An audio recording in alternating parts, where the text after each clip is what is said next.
वो ये कहते हैं कि मैंने ये जितने भी ये जो सुनामी आया है इमिग्रेंट्स का, और ये जो अजाइलम है, मैं इसको बिल्कुल बंद कर दूंगा।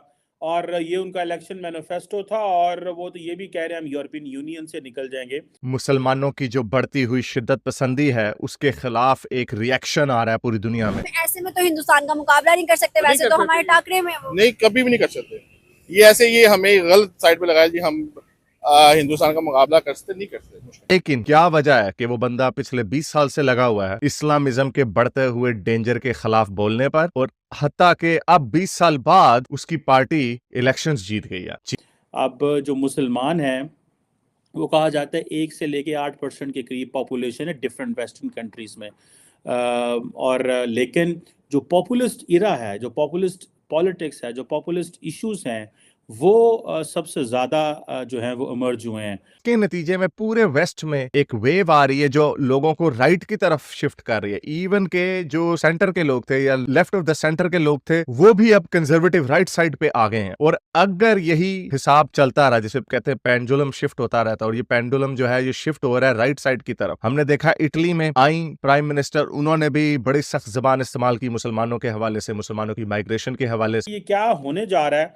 मुसलमानों के खिलाफ ये जो एक कंपेन चल रही है कि उनको आने ना दिया जाए, ऐसा क्या मुसलमानों ने गलत किया है कि एक जो फार राइट पॉलिटिशियंस हैं, जो कि ज़्यादातर इकोनॉमी और चीज़ों पे डिस्कस करते थे, अब वो कल्चर, आइडेंटिटी, रिलीजन पे ज़्यादा जो है वो बहस कर रहे हैं। नमस्कार, आप सभी का स्वागत है हमारी एक और नई रिएक्शन वीडियो में। आज की इस वीडियो में ना हम देखने वाले हैं कि यूरोप के अंदर नीदरलैंड में अभी चुनाव हुए हैं और वहाँ पर एक ऐसी पार्टी की विजय हुई है जिसको आप कह सकते हो कि वो जो पार्टी है वो अल्ट्रा राइट विंग पार्टी है। और आज की इस वीडियो में हम देखने वाले हैं कि पाकिस्तान का जो मीडिया डिस्कस कर रहा है वो इसी टॉपिक को कर रहा है कि अभी पिछले कुछ सालों में हम देख रहे हैं कि यूरोप के अंदर जितनी भी लेफ्ट विंग पार्टियां थी उनका जो वोट बैंक है वो धीरे धीरे कम हो रहा है, और जो राइट विंग पार्टियां हैं, जो नेशनलिस्ट पार्टियां हैं, वो अब धीरे धीरे उभर रही हैं। इटली के अंदर हमने देखा है, और फ्रांस के अंदर जो राइट विंग पार्टी के जो नेता हैं वो किस तरीके की बातें करते हैं। अभी नीदरलैंड के अंदर चुनाव हुए हैं, वहाँ पर एक राइट विंग पार्टी जीत चुकी है, और उसका जो मैनिफेस्टो है वो काफ़ी खतरनाक बताया जा रहा है वहाँ पर जो माइनॉरिटीज़ हैं उनके लिए।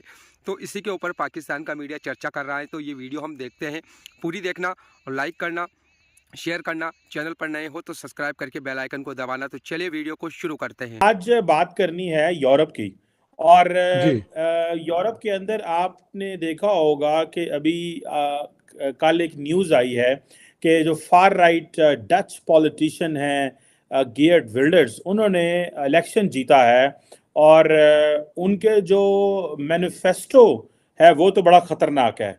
कई लोगों का कहना यह है, सारा जो इंटरनेशनल प्रेस है उसने उनको लिखा है एंटी इस्लाम पॉलिटिशियन, जो उसको जी टाइटल दिया गया है उनको एज अ पॉलिटिशियन, एंटी जी जी इस्लाम। और वो ये कहते हैं कि मैंने ये जितने भी ये जो सुनामी आया है इमिग्रेंट्स का, और ये जो अजाइलम है, मैं इसको बिल्कुल बंद कर दूंगा। और ये उनका इलेक्शन मैनिफेस्टो था, और वो तो ये भी कह रहे हैं हम यूरोपियन यूनियन से निकल जाएंगे। आप कैसे देखते हैं? 6 से 7% मुसलमान हैं नीदरलैंड के अंदर। How do you see doctor साहब, आप तो खुद यूरोप में बैठे हुए हैं, उन्हीं उसी मुल्क के करीब। व्हाट इज योर माइंडसेट कि ये क्या होने जा रहा है? मुसलमानों के खिलाफ ये जो एक कंपेन चल रही है कि उनको आने ना दिया जाए, ऐसा क्या मुसलमानों ने गलत किया है कि एक जो फार राइट पॉलिटिशियंस हैं, जो कि ज़्यादातर इकोनॉमी और चीज़ों पे डिस्कस करते थे, अब वो कल्चर, आइडेंटिटी, रिलीजन पे ज़्यादा जो है वो बहस कर रहे हैं, और अवाम के अंदर इस हद तक पॉपुलर हैं कि वो 6% मुसलमानों को बेस बना के वो पावर में आ जाते हैं। बड़ा खतरनाक ट्रेंड है, बट मगर ये एक प्रिवेलिंग ट्रेंड है, यानी ये एक नहीं कि एक ही मुल्क में हो रहा है। देखे, जहां मैं रहता हूं स्वीडन में, वहां पे जो सबसे बड़ी पार्टी नंबर 2 है हमारी पार्लियामेंट में, वो ओपनली एंटी इमिग्रेशन पार्टी है, बेसिकली एंटी मुस्लिम पार्टी है। उसे कहते हैं Sverigedemokraterna, Swedish Democrats, not Social Democrats. वो तो है ना, एक बिल्कुल मुख्तलिफ सोच के मालिक हैं। ये हैं कि स्वीडन फॉर द स्वीड्स। अब ये विल्डर जो है, ये तो सरे फरिस्त पे है उन लोगों को जो ओपनली एंटी मुस्लिम है। और इसने कई दफ़ा कहा भी है कि मुसलमान जो हैं वो जुडियो क्रिश्चियन ट्रेडिशन जो है, सिविलाइजेशन, उसका बिल्कुल हिस्सा नहीं है, इनको यहाँ से निकालना चाहिए। उसकी वजह से, और इसका एक और भी था पॉलिटिशियन जो कत्ल हो गया था, गालिबन एक मोरक्कन ने कर दिया था या टूनिशियन, आई डोंट नो। तो नेदरलैंड्स में ये एक अब जो मैंने भी चेक किया है कि 67 सीट्स या 76 सीट्स चाहिए हुकूमत बनाने के लिए। इसकी पार्टी को 35, 36, 37 सीटें मिलेंगी। तो जो एक G76 बहुत बड़ा जी एक खतरा है कि अकेला ये पार्टी बना ले, वो मुमकिन नहीं है। इसे कोएलिशन पार्टनर लेने पड़ेंगे। तो वहाँ पे जाहिर है जब आप कोएलिशन में आते हैं तो आपके प्रोग्राम को थोड़ा सा आपको उसे कॉम्प्रोमाइज भी करना पड़ता है। तो but this is a very serious threat. और ये इस्लामोफोबिया की, देखें, इस्लामोफोबिया की दो तीन, एक तो है कि when you come from outside किसी भी सोसाइटी में, तो लोग एक खास शक की नज़र से तो देखते हैं ना कि ये कौन आ गया है।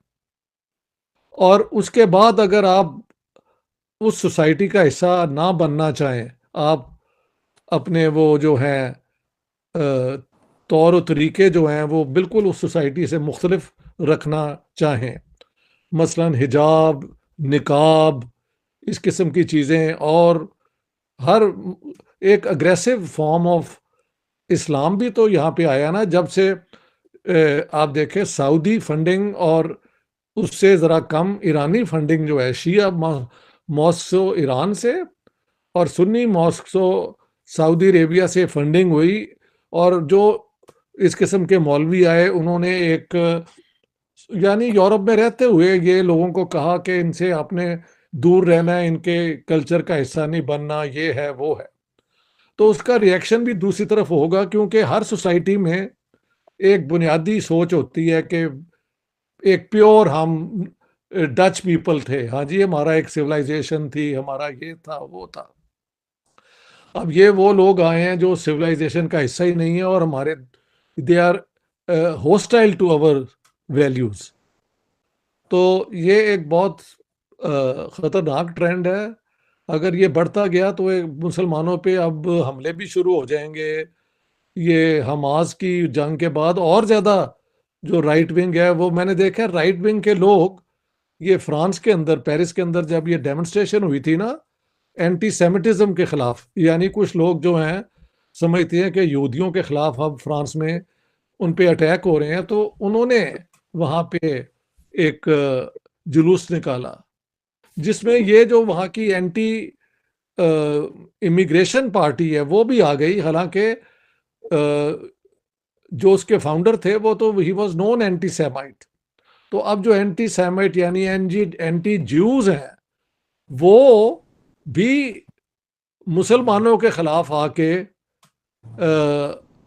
उस साइड, यानी वो, let me put it like this, once upon a time they were famous for being anti Jewish, now they have become anti Muslim. लिहाजा इसराइल का सपोर्ट या जो भी है वो करते हैं।